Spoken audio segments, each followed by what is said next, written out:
बहुत समय पहले की बात है। किसी गांव में शंकर नाम का एक वृद्ध व्यक्ति रहता था। उसकी उम्र 80 साल से भी ऊपर थी, पर वो 40 साल के व्यक्ति से भी स्वस्थ लगता था। लोग बार बार उससे उसकी सेहत का रहस्य जानना चाहते थे, पर वो कभी कुछ बोलता ही नहीं था। एक दिन राजा को भी उसके बारे में पता चला और वो उसकी सेहत का रहस्य जानने के लिए उत्सुक हो गए। राजा ने अपने गुप्तचरों से शंकर पर नजर रखने को कहा। गुप्तचर भेष बदलकर उस पर नजर रखने लगे। अगले दिन उन्होंने देखा कि शंकर भोर में उठकर कहीं जा रहा है। वे भी उसके पीछे लग गए। शंकर तेजी से चलता जा रहा था। मीलों चलने के बाद वो एक पहाड़ी पर चढ़ने लगा और अचानक ही गुप्तचरों की नज़र से गायब हो गया। गुप्तचर वहीं रुककर उसका इंतजार करने लगे। कुछ देर बाद वो लौटा। उसने मुट्ठी में कुछ छोटे छोटे फल पकड़ रखे थे और उन्हें खाता हुआ चला जा रहा था।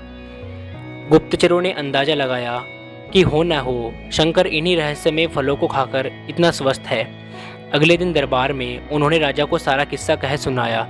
राजा ने उसी पहाड़ी पर जाकर उन फलों का पता लगाने का आदेश दिया, पर बहुत खोजबीन करने के बाद भी कोई ऐसा असाधारण फल वहां नहीं दिखा। अंततः थक हार कर राजा शंकर को दरबार में हाजिर करने का हुक्म दे दिया।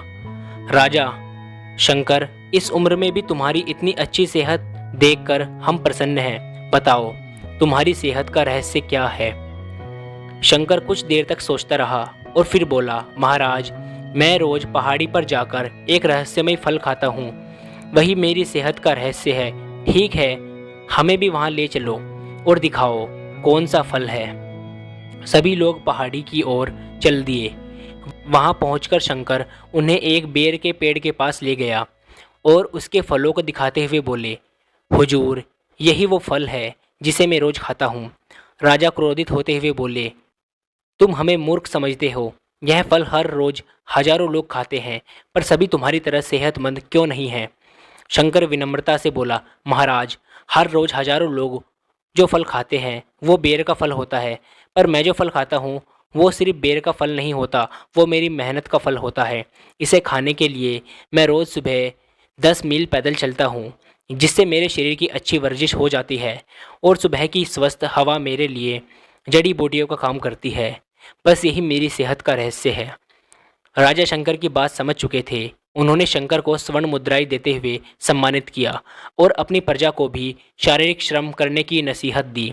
मित्रों, आज टेक्नोलॉजी हमारी ज़िंदगी बिल्कुल बदल चुकी है।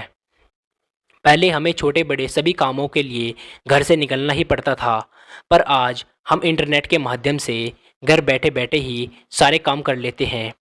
ऐसे में जो थोड़ा बहुत फिजिकल एक्टिविटी के मौके मिलते थे वो भी ख़त्म होते जा रहे हैं और इसका असर हमारी सेहत पर भी साफ देखा जा सकता है।